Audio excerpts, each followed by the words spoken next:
de noche cantaremos, celebrando su poder,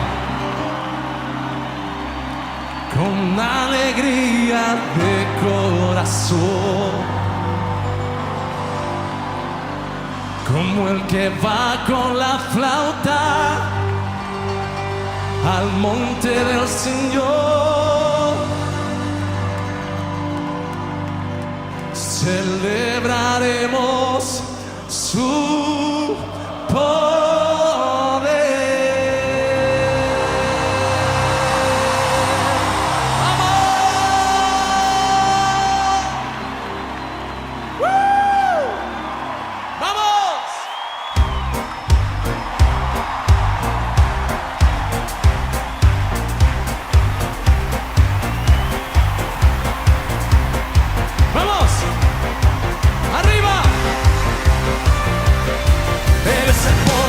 De Israel, el poderoso de Israel, su voz se oirá, nadie lo detendrá, al poderoso de Israel. Él es el poderoso de Israel, el poderoso de Israel, su voz se oirá, nadie lo detendrá, al poderoso de Israel.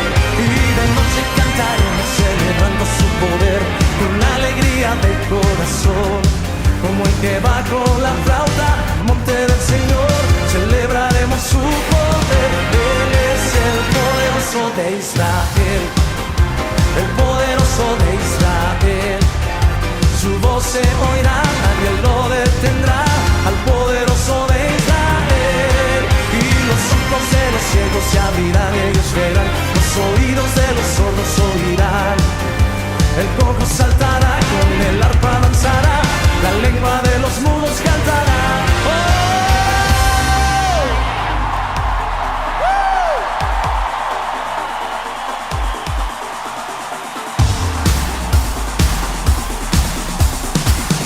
¿Alguien puede gritar de júbilo?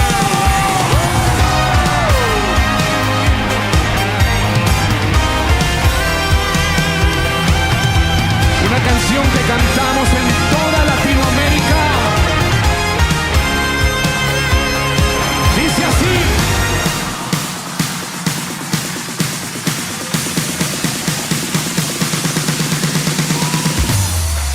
Tú eres todo poderoso, eres grande y majestuoso, eres fuerte, invencible y no hay nadie como tú. Tú eres todo poderoso, eres grande y majestuoso, eres fuerte, invencible y no hay nadie como tú.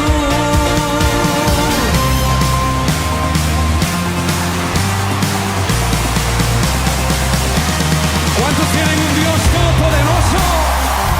Las palmas aquí. ¡Hey!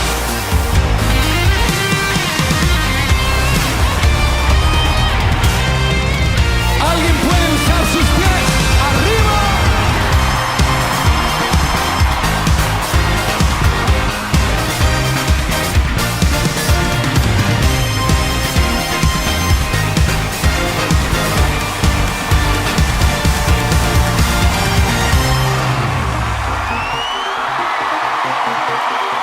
A ver si se recuerda de esta canción. ¡Vamos! Cuando pienso en lo mucho que hizo por mí, cuando pienso en el día que me libero, quiero cantar, cantar, cantar, cantar. Quiero cantar, cantar, cantar, cantar, cantar. Cuando pienso en lo mucho que hizo por mí, cuando pienso en el día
Yo quiero gritar.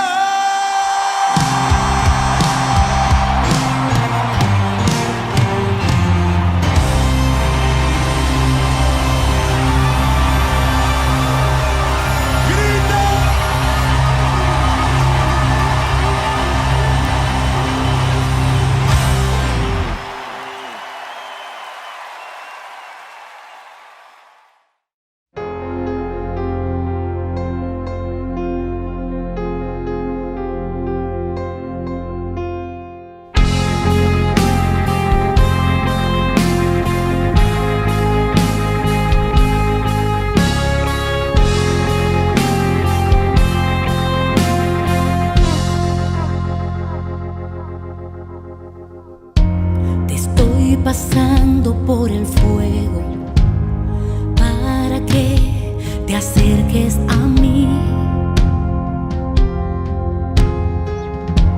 Te estoy pasando por el fuego para sacar lo mejor de ti.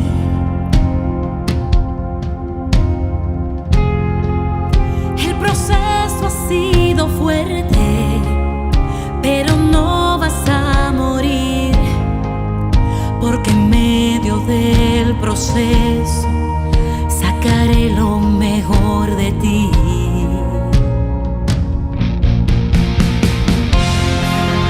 El proceso es que te anuncia que viene tu restauración. El proceso es que te anuncia que tu desierto terminó.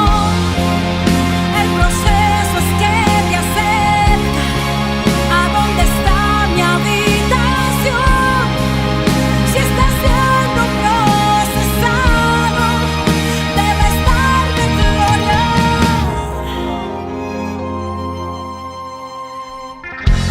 Te estoy pasando por el fuego, tratando de llamar tu atención.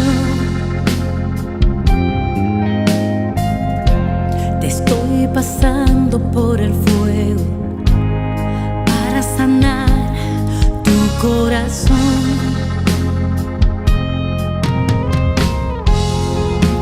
El proceso ha sido fuerte, pero no vas a morir, porque en medio del proceso sacaré lo mejor de ti.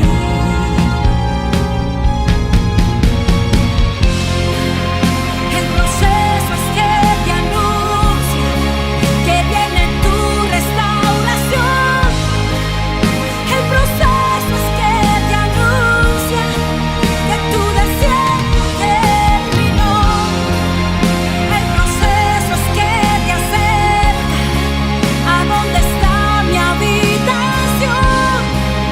Si estás siendo procesado, debes darme gloria.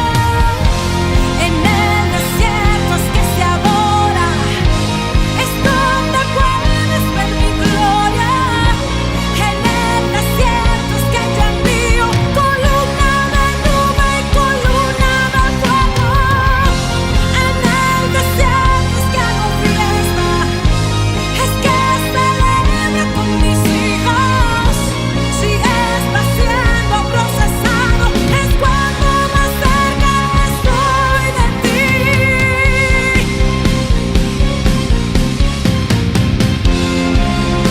El proceso es que te anuncia que viene tu restauración. El proceso es que te anuncia que tu desierto terminó. El proceso es que te acerca a donde está mi habitación. Si estás siendo procesado, debes darme gloria. Te estoy pasando por el fuego para que te acerques a mí.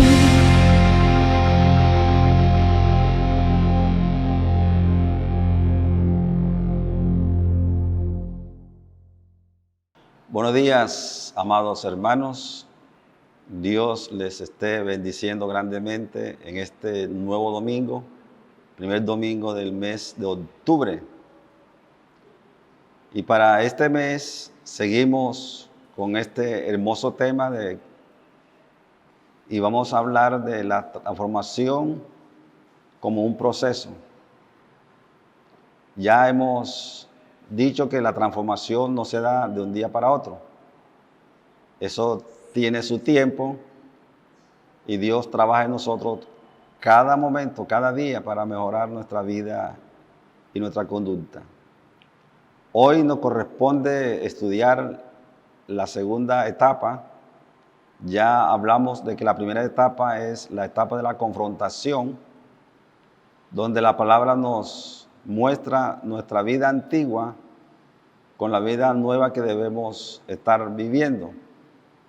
Eso se llama la confrontación, nuestra manera de vivir antes y nuestra manera de vivir ahora que estamos en Cristo Jesús. La segunda etapa de este proceso la he llamado la crisis de fe. Segunda etapa, la crisis de fe. Esta crisis de fe se da por muchas razones. Y aquí mencionaré algunas para que tengan en cuenta. Cuando hay crisis de fe es porque hay pruebas. Somos sometidos a diversas pruebas, tribulaciones, y que Dios en esas pruebas y las tribulaciones nos va enseñando y nos va haciendo mejores. Por ejemplo, cuando hay una pérdida de un ser querido, alguien muy querido muere, la familia, eso puede producir una crisis de fe. Cuando se pierde el empleo, también nos puede llevar a una crisis de fe. Cuando hay conflictos familiares, también puede venir una crisis de fe. Y también la crisis de fe se da cuando nosotros no recibimos lo que esperamos.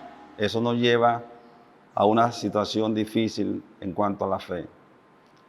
Y hoy vamos a tomar dos ejemplos o modelos de personajes que vivieron situaciones difíciles en su vida y que fueron victoriosos porque supieron enfrentar a la crisis de fe. Aquí hay dos actitudes importantes en esta etapa. Es cómo enfrentamos la crisis de fe y segundo, cómo aprovechamos la crisis para fortalecernos. Y vamos al Antiguo Testamento y tomaremos el primer ejemplo allí en el libro Primera de Reyes, capítulo 19, Primera de Reyes 19, estaremos leyendo del versículo 1 al versículo 8. Y es la historia de Elías, el profeta que se conocía como el profeta de fuego, el profeta de la lluvia, cómo este profeta tuvo una época de su vida que vivió una crisis de fe. Y en el capítulo 19 de Primera de los Reyes, del 1 al 8, dice lo siguiente: Acab dio a Jezabel la nueva de todo lo que Elías había hecho y cómo había matado a espada a todos los profetas. Entonces envió Jezabel a Elías un mensajero diciendo: Así me hagan los dioses y aún me añadan, si mañana a estas horas yo no he puesto tu persona como a la uno de ellos. Viendo pues el peligro, se levantó y se fue para salvar su vida, y vino a Beerseba, que está en Judá, y dejó allí a su criado. Y él se fue por el desierto, o sea, Elías, un día de camino, Y vino y se sentó debajo de un enebro. Y deseándose morir, dijo: basta ya, oh Jehová, quítame la vida, pues no soy yo mejor que mis padres. Y echándose debajo del enebro, se quedó durmiendo. Y aquí luego un ángel le tocó y le dijo: levántate, come. Entonces él miró y aquí en su cabecera una torta cocida sobre las ascuas y una vasija de agua, y comió y bebió y volvió a dormirse. Y volviendo el ángel de Jehová la segunda vez le tocó diciendo: levántate y come, porque largo camino te resta. Y se levantó pues y comió y bebió, y fortalecido con aquella comida, caminó 40 días y 40 noches hasta Horeb, el monte de Dios. Amén. Ahora, el contexto de este pasaje es después de ese evento tan grande, esa victoria tan grande que tuvo Elías contra los profetas de Baal y de Acera. Dice el capítulo 19, parte 18 y 19, cómo Elías hizo un reto contra los 450 profetas de Baal y 400 de Acera. Después que Elías hizo el reto, ya ustedes saben que el reto era de que cada uno iba a clamar a su Dios para que respondiera con fuego y quemara las reses que estaban puestas allí, el agua que se había echado y todo lo que le habían echado para que se consumiera el sacrificio. Y cuenta el pasaje anterior, el capítulo 18, que estos profetas de Baal empezaron su ceremonia toda la mañana, la tarde, y nada le respondía. Pedían fuego y nada. Y Elías se burlaba de ellos, dice el pasaje, y decían: de pronto su Dios está durmiendo, griten más fuerte. Y dice el pasaje que estos profetas empezaban a rajarse con los cuchillos, a cortarse, a botar sangre y a gritar. Y pasaron todo el día en eso y nada ocurrió. Le tocó el turno a Elías.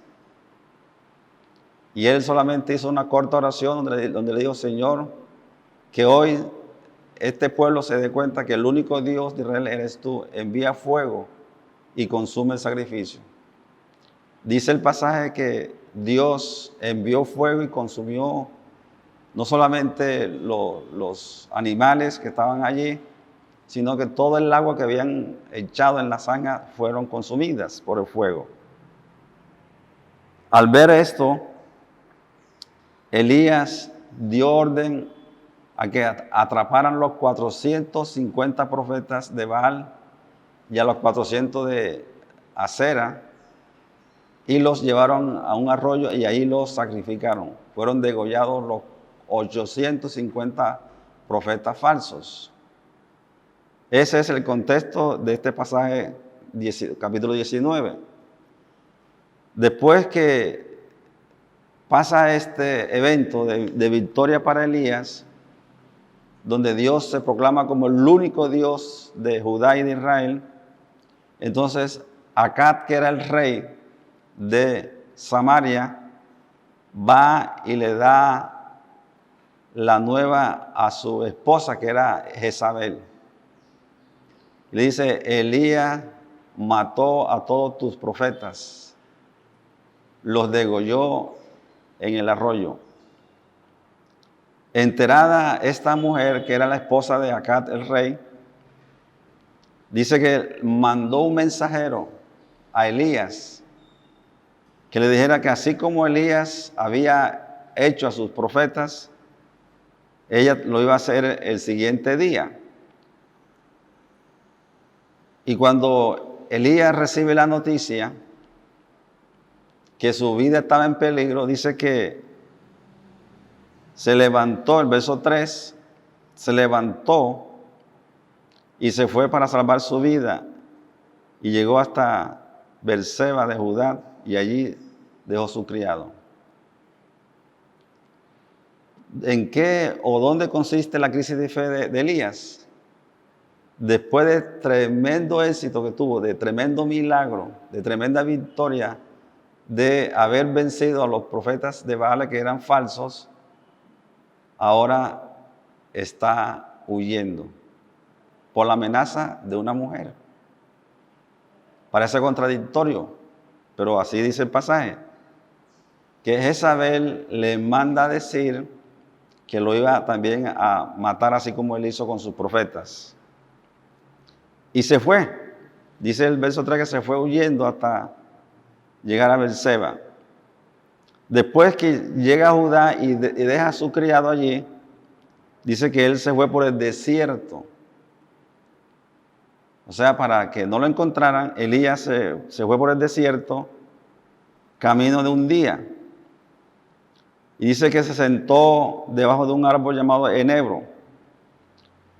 Y ahí dice que deseando morir, dijo, basta ya, oh Jehová, quítame la vida, pues no soy mejor que mis padres.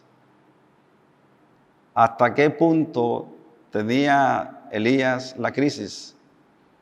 Que estaba diciéndole a Dios que le quitara la vida. Después que había tenido semejante victoria, ahora quiere morirse. Ahora está pidiendo la muerte. Pero en el verso 5 dice el pasaje que estando él debajo del enebro, se quedó dormido. Y estando dormido dice que un ángel le tocó y le dijo, levántate y come. Observen ustedes, Dios le envía el ángel. Este ángel no solamente lo levanta, sino que le lleva comida. Porque dice que entonces él miró y aquí en su cabecera, una torta cocida sobre las ascuas y una vasija de agua. Y comió y bebió y volvió a dormirse. Con todo que Dios le manda un ángel, le manda comida, Elías todavía sigue en crisis de fe. Dice que se quedó otra vez dormido por segunda vez. En el verso 7 dice el pasaje que volviendo el ángel de Jehová por segunda vez, le tocó diciendo, levántate y come, pues largo camino te resta. Él pensaba morirse allí, pero los planes de Dios eran otros. El ángel dijo, come, bebe y levántate, porque el largo camino te queda por caminar. La crisis de fe nos puede llevar a eso, a pensar que ya todo se terminó, todo se acabó, que no hay esperanza para nosotros, no hay manera de salir de la crisis, pero Dios tenía otros planes para el profeta. Así como Dios tiene planes para nosotros, para aquellos que están viviendo actualmente en la crisis de fe, en esta etapa, y posiblemente están repitiendo la actitud que hizo Elías, desear la muerte, pensar que ya todo se acabó, pensar que no hay esperanza. Pero el ángel le da una buena noticia. Levántate, come y anda, porque el largo camino te toca. Y esa es la pura realidad. Estamos viviendo una pandemia que eso puede producir crisis de fe para muchos de ustedes. Pero la buena noticia que encontramos aquí es que no todo está perdido en la crisis de fe. Todavía hay mucho que caminar, hermanos. Hay mucho trecho que caminar. Por eso esta palabra, levántate, come, porque el largo camino te resta. Todavía el propósito de Dios para tu vida y para la mía no se ha terminado. Por eso ninguna pandemia, ninguna enfermedad va a quebrar o quebrantar o quitar el propósito de Dios para tu vida. Dios tiene planes para ti y después que pases la crisis de fe, saldrás más fortalecido, saldrás más fuerte de allí. Y termina el pasaje diciendo, y se levantó. O sea, este hombre se levantó, no se quedó durmiendo. Se levantó y comió y bebió. Y aquí sucedió algo muy interesante. Dice, y fortalecido con aquella comida, dice, caminó 40 días y 40 noches hasta llegar al monte, el monte de Dios. La pregunta que nos debemos hacer, ¿qué tenía esta comida? Que le duró 40 días y 40 noches para que él estuviera con fuerzas y llegara al lugar que Dios quería que llegara, al monte de Dios, al monte donde Dios se le revelaba y se manifestaba. Ese es un gran milagro allí en la crisis de fe, que tú y yo podamos comer el alimento espiritual, que ese es el que nos alimenta, ese es el que nos da la ayuda y las fuerzas para pasar en la crisis de fe. Es la palabra de Dios. Es lo que Dios nos dice en su palabra. Es lo que Dios está diciendo a través de su palabra. Eso es lo que nos alimenta y nos lleva al triunfo, a esa victoria que Dios quiere darnos en medio de la crisis de fe. No todo está perdido. Hay esperanza para aquellos que están viviendo la crisis de fe. Una de las preguntas que debemos hacernos es, ¿quién era Jezabel? Esta mujer que amenazó al profeta y lo hizo huir, lo llevó a la crisis de fe. ¿Quién era esta mujer? ¿Qué poder tenía esta mujer que hizo que este profeta huyera? Para averiguar esa información, vamos a Primera de Reyes, capítulo 16. Primera de Reyes 16. Primera de Reyes 16. Y leemos el verso 29 al 31. Y ahí vamos a mirar quién era esta mujer realmente. ¿Qué poder tenía? Recuerden que era la esposa del rey Acab.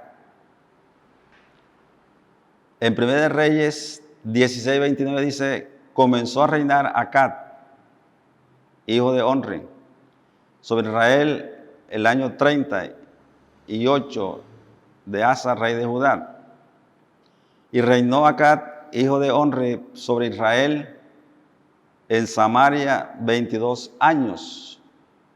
Y Acab, hijo de Onri, hizo lo malo ante los ojos de Jehová, más que todos los que reinaron antes de él, porque le fue ligera cosa andar en los pecados de Jeroboam, hijo de Nabal. Y tomó por mujer, aquí viene la información interesante, y tomó por mujer a Jezabel, hija de Baal, rey de los Sidonios, y fue y sirvió a Baal y lo adoró. E hizo altar a Baal en el templo de Baal que él edificó en Samaria. Entonces, decíamos, ¿quién era esta mujer? Según el texto, esta mujer, Jezabel, era hija del rey de los Sidonios. Y como era hija del rey de los Sidonios, era la princesa de estos ídolos. O sea que ella era una princesa que adoraba ídolos. En otras palabras, los sidonios eran personas que usaban la brujería. Era dado mucho la brujería. Entonces, Jezabel era la encargada de manejar todos los falsos profetas de Baal y de Acera. Por todo eran 850 profetas dedicados a la prostitución, dedicados a todos esos ritualismos que hacían allí en esos templos. Entonces Jezabel tenía cierto poder dado por los demonios, porque detrás de los ídolos, ustedes saben que hay un demonio. Donde hay idolatría, el demonio se aprovecha de eso y se mete allí y empieza a dominar a las personas. Por eso el poder espiritual que tenía esta mujer es que ella era la princesa de los demonios de ese país, de los sidonios. Era la que mandaba en esa parte. Por eso Jezabel había mandado a matar a muchos profetas. A muchos profetas de Israel fueron muertos por esta mujer. Por eso el reto que le hace Elías para que se confrontaran los poderes para ver quién era el Dios verdadero. Y de ahí sale toda esta historia de la vida de Jezabel y la vida de Elías. No solamente en el Antiguo Testamento vemos este personaje de crisis de fe. Vamos al Nuevo Testamento y ahí encontramos a otro personaje que nos va a ayudar a entender este proceso. Y vamos a Mateo 11. Otro personaje que tuvo crisis de fe fue Juan el Bautista. Mateo 11.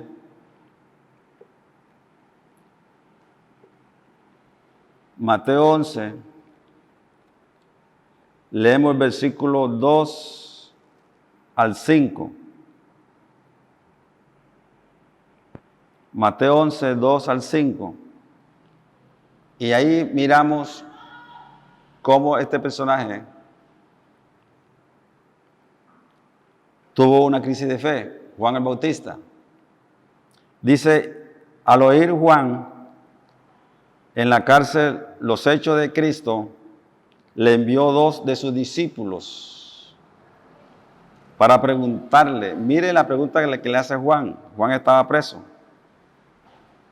¿Eres tú aquel que había de venir o esperamos a otro?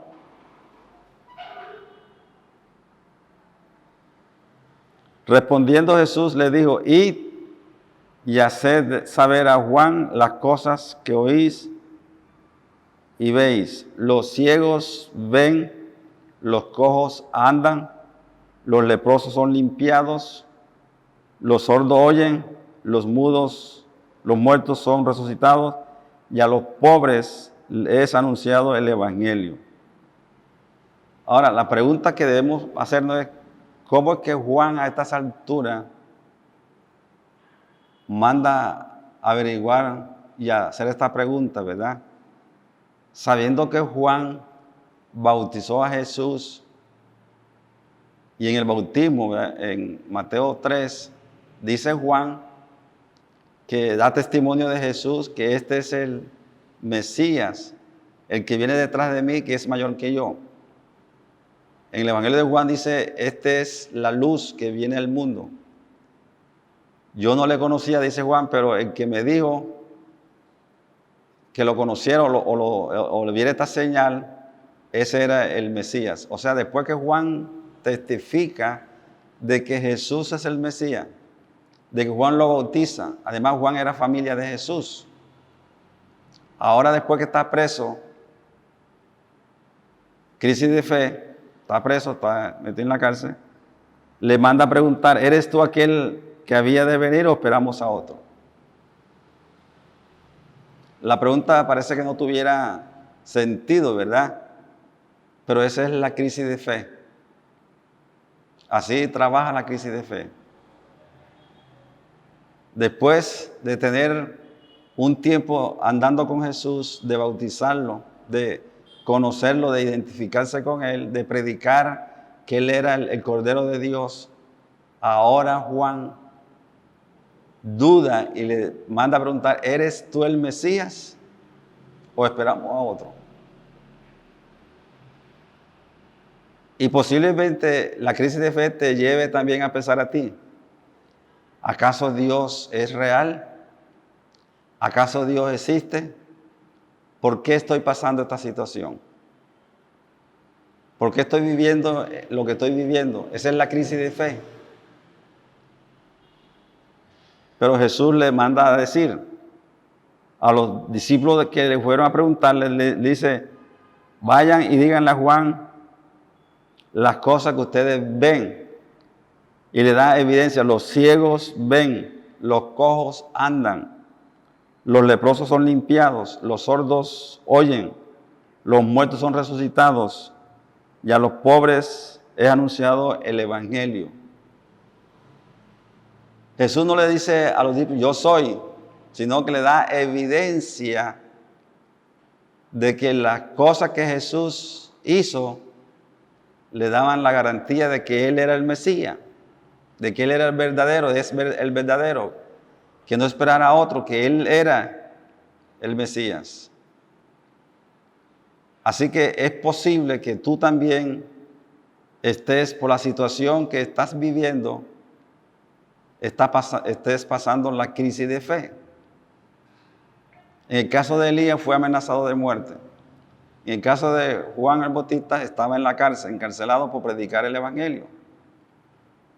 Posiblemente el trasfondo tuyo es diferente, la situación tuya es distinta, pero es crisis de fe.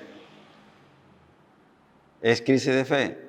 Y en ambas notamos cómo Dios está presente allí, dirigiendo, guiándonos, para que nosotros sepamos que detrás de la crisis de fe hay un largo camino que nos espera y que debemos seguir caminando, creyendo de que Dios es fiel en su palabra y Él te va a sacar adelante, así como sacó a Elías, así como alimentó a Elías en el desierto.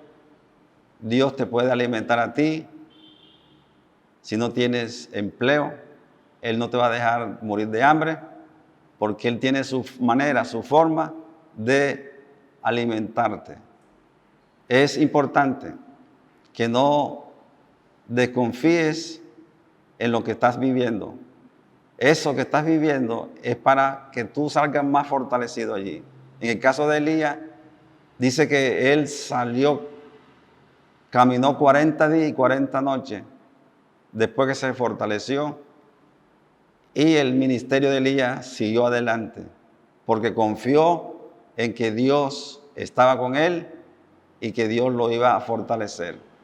Anímate, anímate, no te des por vencido, porque Dios te va a ayudar y Dios te va a sacar adelante. Vamos a mirar otro ejemplo que nos ayuda a entender el propósito que tiene la crisis de fe. Y este es, según San Pedro, cómo San Pedro ve el asunto y cómo él nos da pautas para que salgamos adelante. Primera de Pedro, capítulo 1, y vamos a leer el versículo 3 hasta el versículo 5.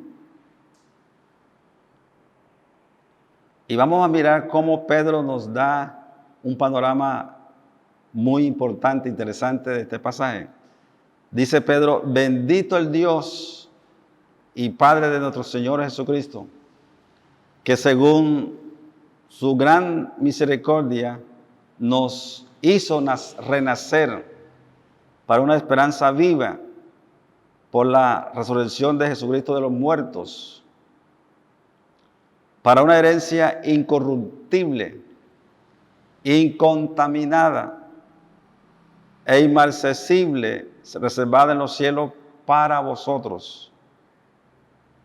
Y aquí viene la parte esencial de lo que Pedro nos enseña, que sois guardados por el poder de Dios mediante la fe. Crisis de fe. Ahora aquí la fe es esencial. Dicen, guardados por el poder de Dios mediante la fe para alcanzar la salvación que está preparada para ser manifestada en el tiempo postrero. Por eso la crisis de fe, no hay que perder la fe. Verso 6, en lo cual vosotros os alegráis, aunque ahora por un poco de tiempo, si es necesario, tengáis que ser afligidos en diversas pruebas. Ahora, Pedro dice que es necesario que nosotros pasemos por diversas pruebas. Es necesario las pruebas. ¿Por qué las pruebas son necesarias? Para que sometida a prueba vuestra fe. Miren lo importante de la crisis de fe. ¿Quién sale fortalecida ahí? Nuestra fe. Dice, para que sometida a prueba nuestra fe, mucho más preciosa que el oro, el cual aunque perecedero se prueba con fuego, sea hallada en alabanza, gloria y honra cuando sea manifestado Jesucristo. Entonces, la esencia de la crisis de fe es que precisamente nuestra fe es probada. Y la manera de que es probada es con fuego. El fuego purifica. El fuego garantiza que la fe que ponemos y que tenemos en Jesucristo es sólida. Es una fe inquebrantable, porque es pasada por fuego para que todo lo que no es fe sea quemado y quede nuestra esperanza solamente en el Dios de los cielos que hizo todas las cosas. Así que la crisis de fe tiene el propósito de probar tu fe, porque hay algo más después de la crisis de fe. Hay algo más poderoso, algo más alto, algo más grande, y debemos ser probados para ver si estamos capacitados para entrar a ese nuevo nivel que es la etapa 3. Así que, hermanos, qué hermoso es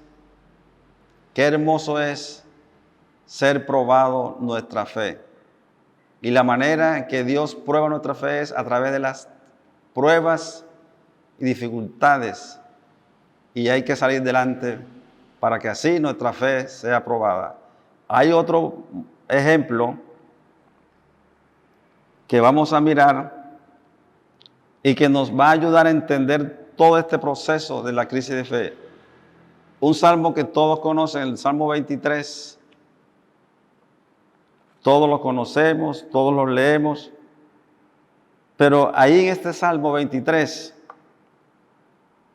hay una esencia poderosa de cómo Dios en medio de la crisis de fe nos guía, nos da su mano y nos saca adelante. Mire el Salmo 23 y vamos a aplicarlo a la crisis de fe. Dice Salmo 23, Jehová es mi pastor, tu pastor también. Nada me faltará.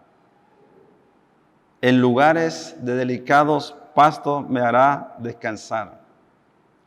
junto a agua de reposo me pastoreará.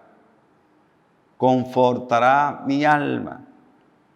Me guiará por senda de justicia por amor de su nombre. Y miren la parte que estamos tratando en este tema. Aunque ande en valle de sombra de muerte, no temeré mal alguno, porque tú estarás conmigo. Tu vara y tu cayado me infundirán aliento.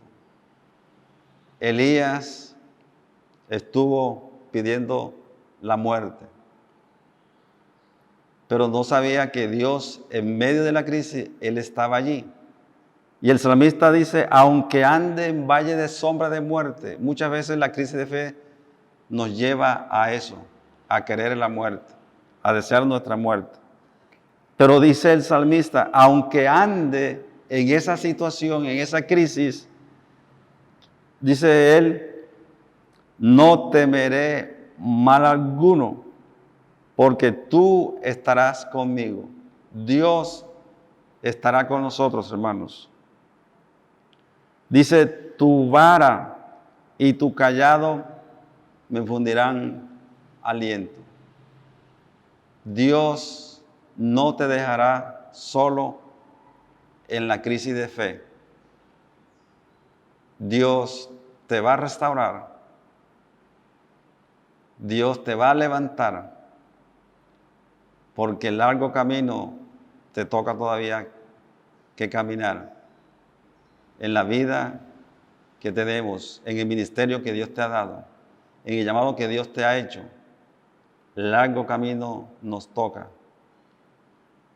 Y la pandemia no es el final, no es el fin del mundo.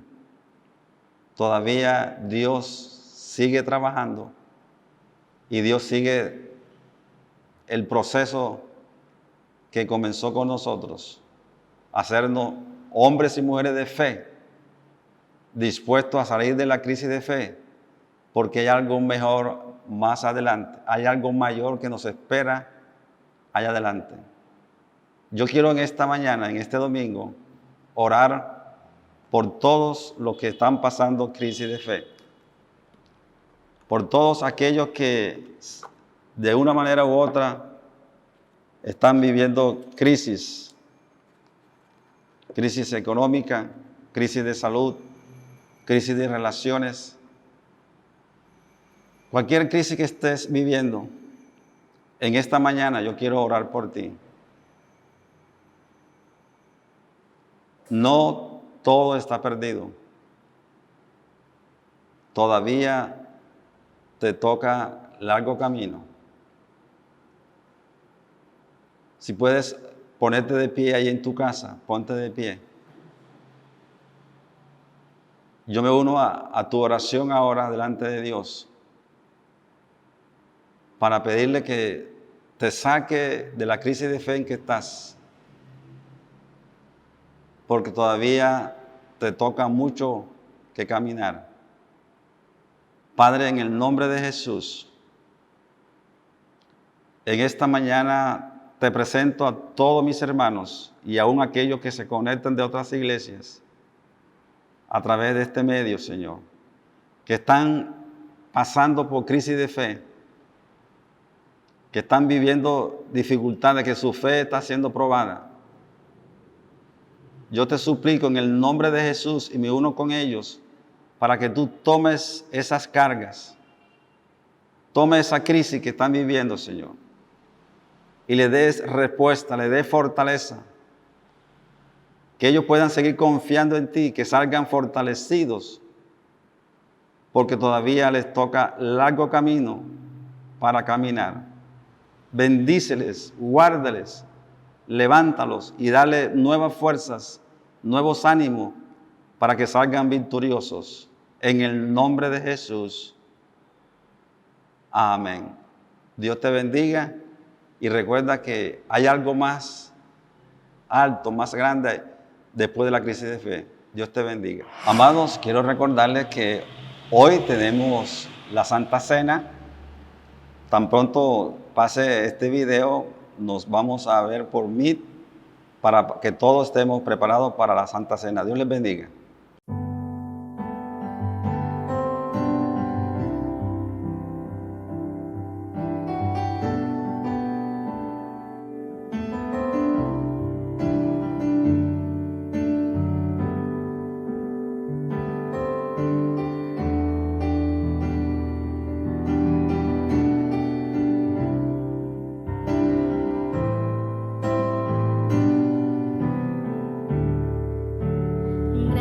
Gracias por la cruz, oh Dios, el precio que pagaste por mí, llevando mi pecado allí. Sublime amor, tu gracia me salvó. Gracias por tu amor, oh Dios, tus manos clavadas por mí, me has lavado, Señor. Conozco hoy tu abrazo y tu perdón. Digno es el Señor, en su trono está. Hoy te coronamos, Rey, y reinas con poder. Altísimo Señor, Jesús, Hijo de Dios, el amado del cielo en la cruz murió.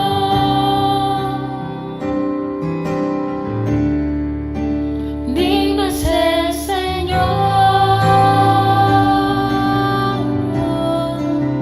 digno es el Señor.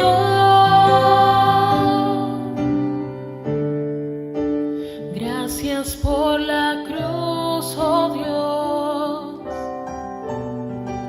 el precio que pagaste por mí, llevando mi pecado allí. Sublime amor, tu gracia me salvó. Gracias por tu amor, oh Dios, tus manos clavadas por mí, me has lavado, Señor. Conozco tu abrazo y tu perdón. Digno es el Señor, en su trono está. Hoy te coronamos, Rey, y reinas con poder. Altísimo Señor, Jesús, Hijo de Dios, el amado del cielo en la cruz murió.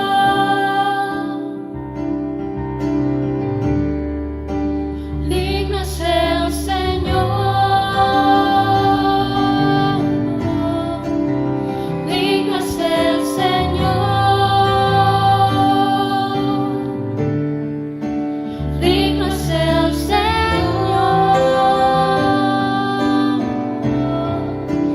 digno es el Señor.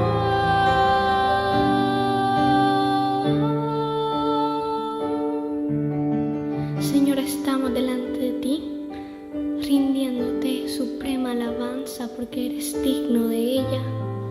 Gracias, Dios mío, por ese sacrificio y porque no estimaste el ser igual a Dios como cosa que aferrarte, sino que te despojaste de ello, tomaste forma de siervo y te hiciste obediente hasta la muerte de cruz por amor a mí.